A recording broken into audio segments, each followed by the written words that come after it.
All right, here we go. Here we go.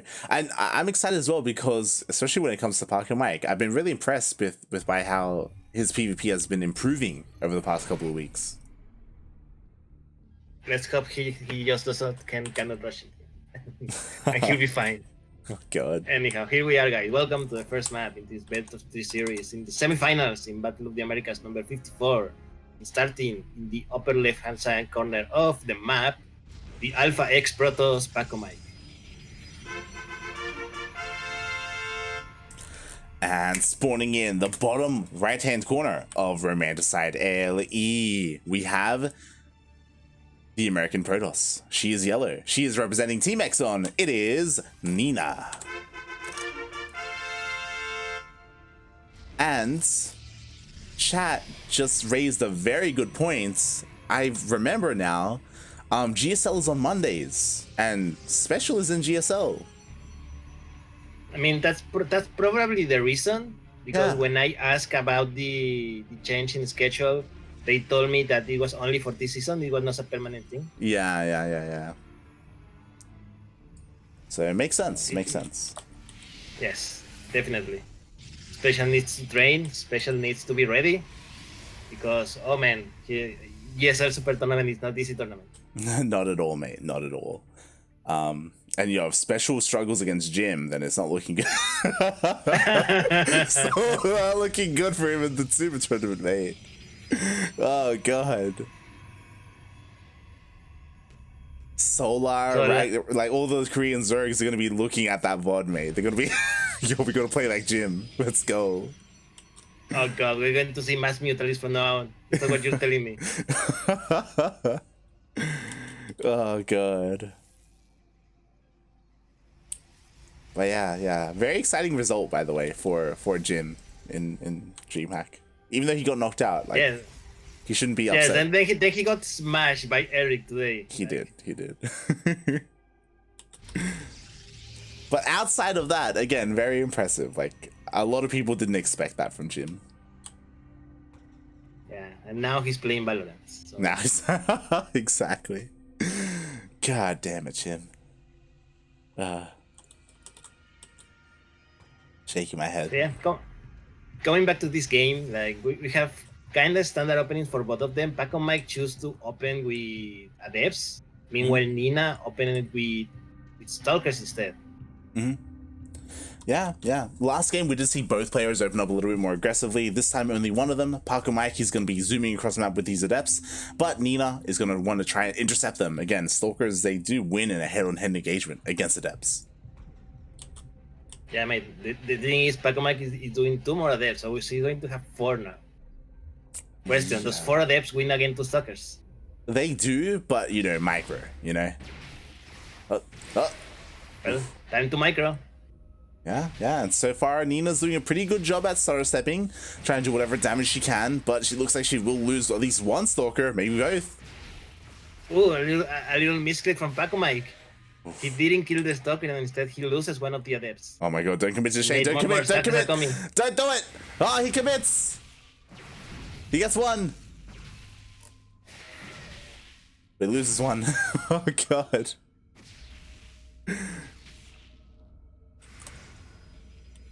Now it is Nina who's in a good position. Pacomike, with his Oracle already out, but now he needs to use to defend it. Yeah, questionable decision there. They're using that Oracle to try and go up against these Stalkers. God. Yo, they want the Oracle, they want it! Oh no! Okay. They just walk in. They're just going in. Oh my God. Oh, there's not a wall. It's not a perfect wall. Oh God, it's not. And we see a recall. Nina did a very good job at distracting all of these Adepts. More importantly, she scattered all these Adepts. This is a very aggressive move here from Pacomike. Even going for a second Oracle. So yeah, that was a very interesting exchange of fire. Not sure what to make of it. Who came out on top, really? Because we just traded a few Adepts for a few Stalkers, basically. Yeah. What Andres Nina did is that he delayed the Oracles that Pacomike was planning to send. Yes, the Oracles and the Adepts. The Adepts finally get across the map, but again, there are just so many Stalkers here. Like, Pacomike would be crazy to just commit to a shade into the main.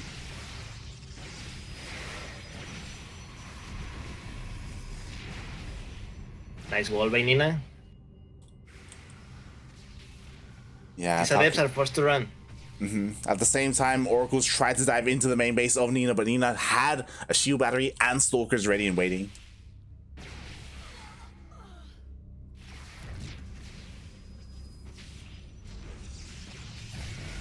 I'm impressed how much Pacomike is committing to this pressure. Are you impressed or are you worried? I'm worried. I mean, impressed in the sense that I'm worried, that I'm surprised.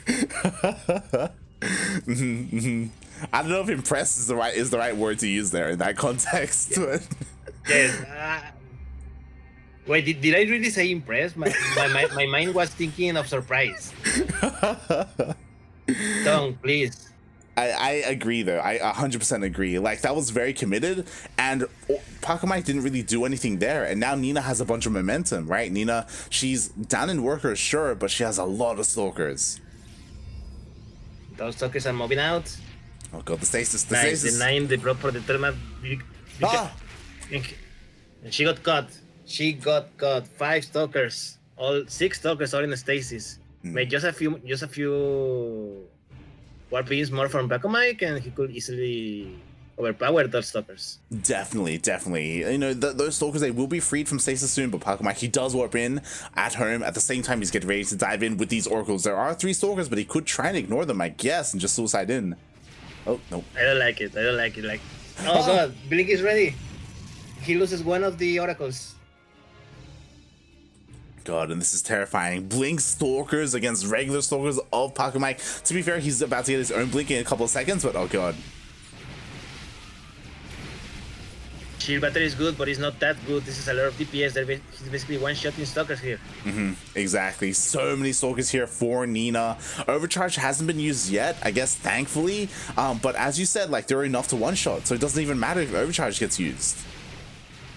Overcharge is finally used, and an Immortal came out just at the right time. Now, Pacomike needs to not lose this Immortal. Nina could easily blink in and pick it out. Very true. Meanwhile, on the other side of the map, it looks like the Oracle did dive into the natural, got some damage. Honestly, a lot of stasis probes as well, but I feel like Pacomike needs to do more here because Nina is getting her 3rd.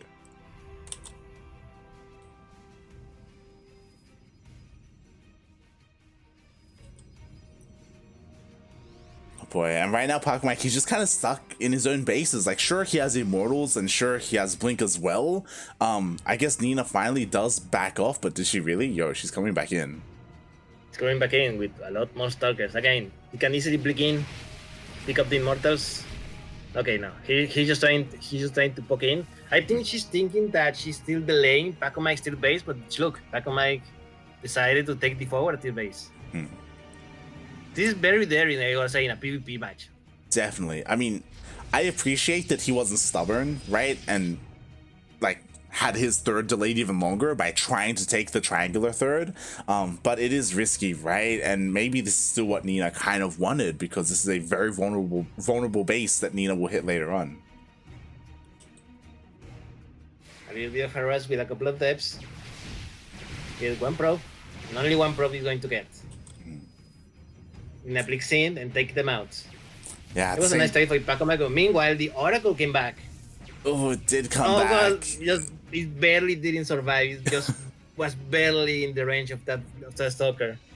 Yeah, it does get sniped off. I mean, sure, it got 3 probes, but oh god, I don't know if it was really worth it at the end after losing both Oracles. Now Nina doesn't have to worry about her bases at all. She can start moving out, even looking to expand and take a 4th. Look, you can tell Pacomike is desperate because he has just started Attack Shrine. Which is great, I feel, but we'll see how long. We'll see if it comes into play, because Nina is already being aggressive across the map. That Dark Shrine is not even halfway done. One important thing that Nina hasn't scouted is the tier base. She still thinks that either Pacomike is on 2 bases or that he took this 3rd in this side of the map. If she knew that the tier base was over there, she could easily take it out with this army. Definitely. Pacomike, yo, you gotta react. Okay, there we go. I was a little bit concerned. He was kind of stuck here at the 3rd. He does go up the ramp. He isn't up quite yet, though. Oh god, this is a really awful position to fight for Pacomike. Yes. charges are done. They blink. Nina's blinking in. Pick out one immortal. Pick out the second immortal. Well, it's only blink stalkers and shield batteries versus a lot more blink stalkers, mate. Yeah, exactly. More charge loss come in here, and this third base is so difficult to defend. It looks like everything for Pacomike here is going to go down. GG gets called. Nina takes game number 1. GG. And I appreciate that Pacomike was trying to be ultra aggressive in the beginning of the game. It feels like you have to do something right against someone of the caliber of Nina, but Nina's defense, or Nina, how she approached the game overall, was just so solid. I don't know. I don't know if it was like Nina doing good moves or just Pacomike doing bad moves. like it's like you say, right? He went like too committed, committed to his pressure, and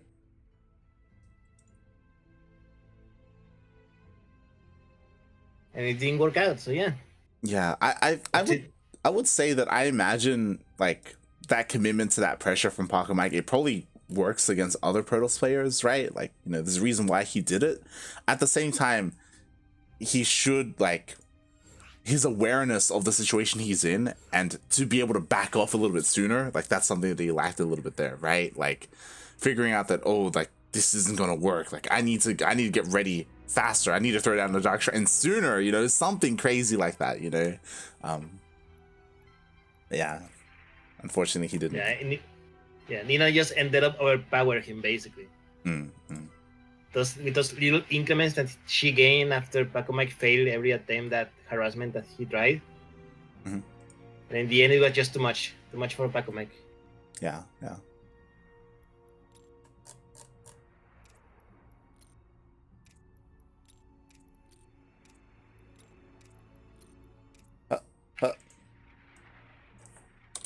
What are you dodging? Just asking the players if they're ready, and we can start. Oh, you're the host. Cool. Apparently, I don't know how that happened. Nina needs to check her race. Yeah, I noticed that as well. Who knows? Maybe she's gonna throw a gym racing. She's done it before. She did it against Sham. Really? I no, but that was an agreement, right? Champ also did a gym racing. Yeah.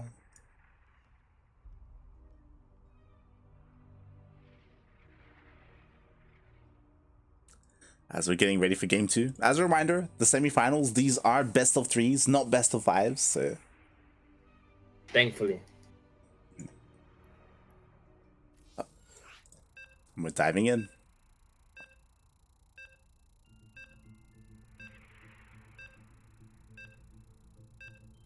By the way, did you see Trigger versus Reaper? I missed game number 2, which apparently was the good game. I just thought I started with a gas, 13 gas, 12 pool, something like that. Yes. That's literally all that I saw. Then I had to step up for a moment, and when I came back, it was already game number 3. Yeah, it was a 13-12 into a Roach Warren. It was crazy. It was beautiful. One base. Yeah. One base. Incredible. Anyhow, speaking of bases, here with one base only so far, in this second map, Oxide LE, the Mexican Protoss player Pacomike. And spawning in the bottom left-hand corner of Oxide LE, we have the American Protoss. She is now red. Representing Team Exxon, it is Nina.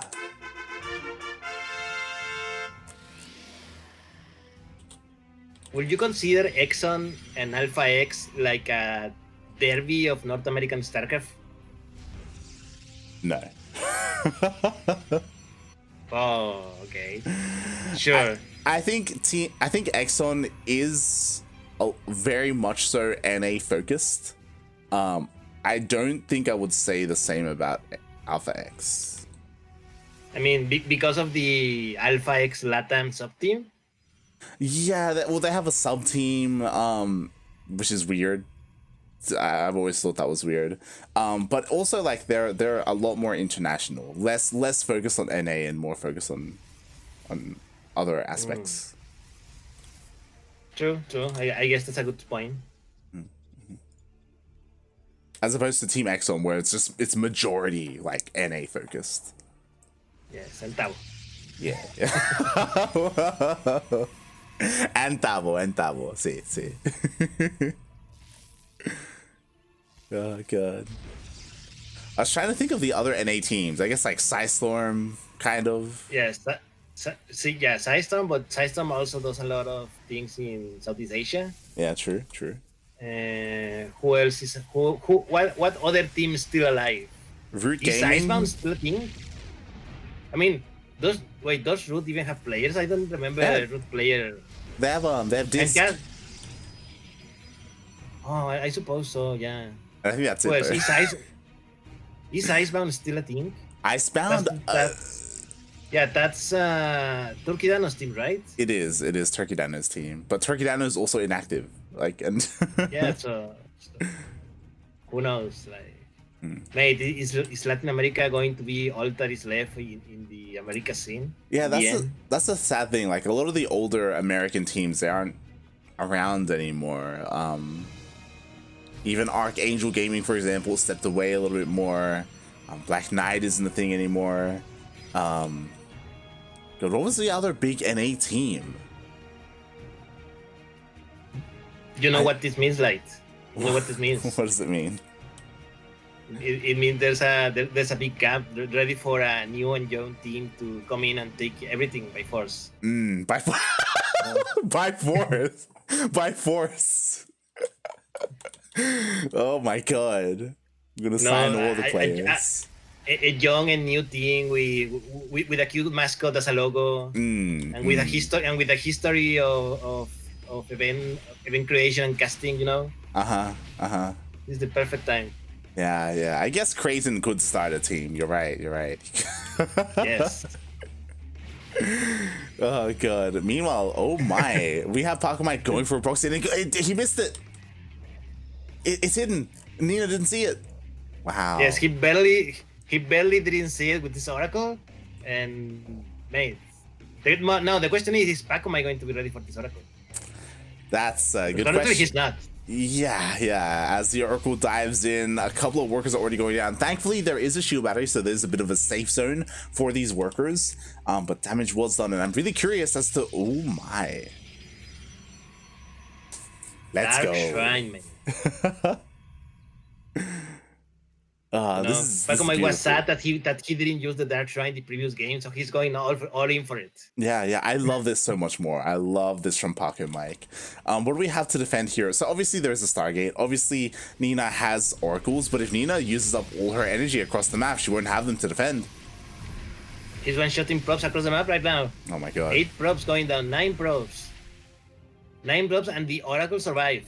That's pretty good damage. Now Pacomike is basically obligated to do damage with these Dark Templars. Oh yeah. These DTs have to deal more than that, to be honest, because again, these Oracles can shut them down with their revelations. So we'll see. I'm really worried. Again, if Nina is looking at the right moment, she will be able to force field the ramp and stop those DTs from even walking into the base. You know what's worse about this? There's a cannon in the entrance. Oh no.